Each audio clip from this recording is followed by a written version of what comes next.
Welcome back to Process to Profitability. This season, we've been talking all about creating a process to be more profitable in your business. And here's a piece I want you to know. When you think about profitability, you might be thinking about bringing in more money, right? You want to make money in your business. We all do. But what I also want you to think about is profitability is also getting back your time. So the more time you have to do money-making activities or to spend time with your family or whatever it is you really want to be able to do, the more profitable your business, because you are making your money and you are still being able to be the CEO, make the big decisions. You are not stuck in the weeds of your business trying to drum up clients every single day because you have a profitable business overall, not just on when you're looking at the numbers. And that's really important. We get into business because we want freedom and flexibility, because we want to be able to spend time with our families or make an impact in the world. And all of those are great things.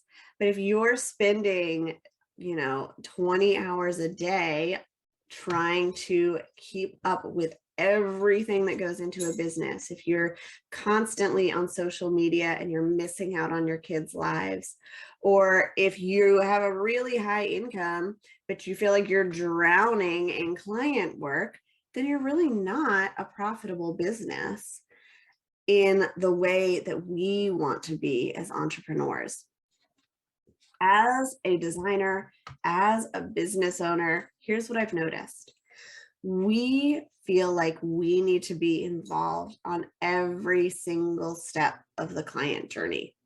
We need to be the one who is bringing them in on social media, talking to them in the DMs. We need to be on the sales call. We need to be delivering the client project. And there are pieces that you're never going to be able to get out of unless you're building something like an agency. But if you really want to deliver a service, or if you want to deliver a course, you've got to be in it. You are the face of that, and that is who people are expecting to work with. So here's what I want you to think about. You can automate a lot of this client journey, which gives you a process to make more profit while taking yourself out of the business. And this is what a CEO does in their business. So what does your client journey look like? For most of us, we talked about this in the funnel episode. People are starting on social media, then they're going to come to your website. They might sign up for your email list. Eventually, they're going to work with you. But I want to talk about it when you're zooming in to the website itself. And it doesn't have to be as complicated as you think. So when people think about this, they are envisioning those websites like Marie Forleo's or Amy Porterfield's with a million different opt-ins and lots of pages and upsells and downsells and affiliates and everything that you could possibly throw into a business. For you as a solo entrepreneur or somebody with a small team, that is not what you need to be doing.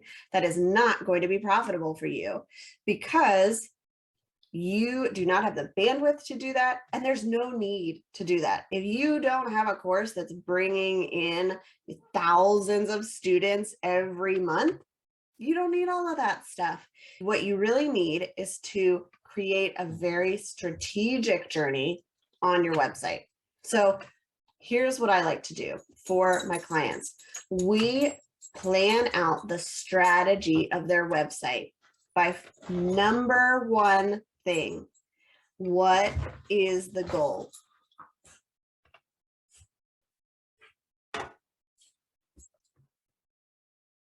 What one single action do you want people to take when they land on your website? That's the first thing you need to decide, and that's what everything is going to be based on. So that goal might look like getting people to sign up for your email list. It might look like getting people to apply to work with you if you've got a high ticket service.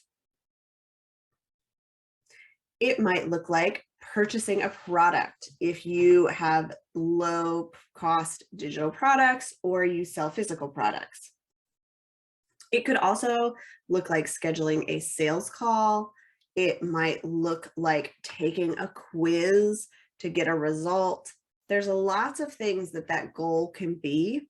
But when you think about what you want it to be, what you want that one action to be, think about the thing that is going to be the most impactful for people and for your business. So in my business, the number one way people work with me is through website design. It is a high ticket service. So I charge, 4 figures for a website design.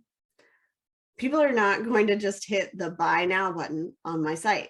They need more information. So the goal on my website is to get them to apply to work with me. And from there, I can get on a sales call. I can send them all the information. We can get their project booked.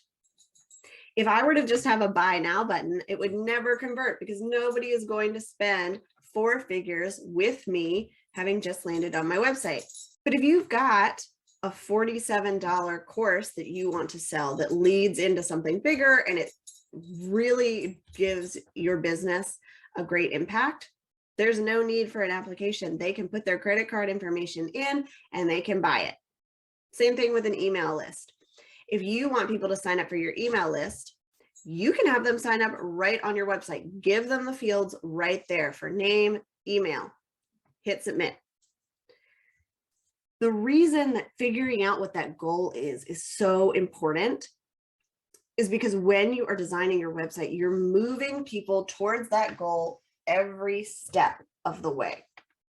Now, for most of us, this is going to be selling some kind of service or a higher ticket offer, a course or a membership. And that makes sense because that is where we see our profit in our business. But for some of us, we know if we look at the data that we sell from our emails. And so the goal should be to get people on that email list. And that's where we can really do our selling. That's where we can get people interested. That's where we can get people into our program. You have to think about what is it right now converting people into clients. And as long as that's working, use that for the goal of your website. And then take the time to make a sitemap. Lay out each page of your website and figure out the journey. When I do this for my clients, I lay out the top level pages and then which pages it connects to.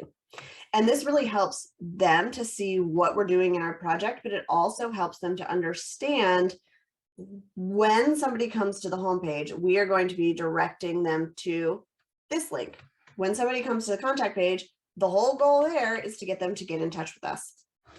And that is really helpful when you design the actual site because you know which calls to action to use on which pages. Every page of your site should have only one call to action, except your homepage. Your homepage is going to have calls to action. In the choose your own adventure section, you're going to have something that is free, low barrier to entry. And then you're going to have something that might be more medium priced, or it's just going to require more of their time investment, like reading a blog or listening to a podcast episode. And then you're going to have your higher ticket service that they can learn more about.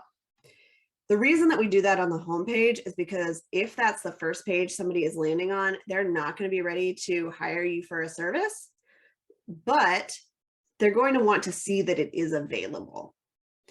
And then once we get into more of the pages of the website, we are now moving people on a journey.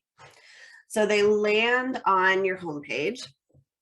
They choose what they want to do next, how they want to learn about. And from there, what most people will do is go to your about page. They want to know about you and they want to know about how you can help them.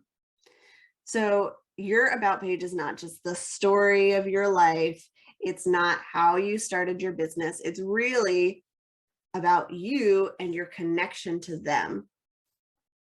And if they like what they read there, they're going to move on to your services page or your sales page, whichever one you have, that's going to go into detail about how they can work with you. How do you actually get them this transformation that you have promised? How can they invest in you so that they can see a difference in their own lives or businesses? That is where your big call to action comes in, right? Because that is going to be the most profitable piece of your business. And then if they are not ready for that yet, you want to give them the ability to get in touch with you, to ask questions, give them a contact page so that they can learn more. So that's really what you need for your website journey. You need a homepage to give them the information that gets them invested. You need an about page to tell them about you and how you can help them. Give them a sales page, all about the overall transformation that gives them all the information that they're going to need to make a decision, and then a way to get in touch with you on the contact page. I also recommend that you have some kind of blog or podcast for content purposes so that you are showcasing your expertise, but also because you are using those keywords that you want to be found for. So it can drive more people to your website that way. As you sit down to map out that sitemap, keep those pages in mind and walk people through that journey so that they can then take action on working with you. And then what will happen is they will go into your CRM. I used Dubsado for this, but they will go into that for the next part of their client experience, where they will get onboarded into your service. It's all a journey. It's all part of this bigger whole. And as you are designing your website, as you're planning what you're going to do, you always need to keep that number one goal in mind. And that is going to help so much to keep things on track, where you don't feel like you need to add 47 different pages and upsells and downsells and opt-ins for every single podcast episode you've done.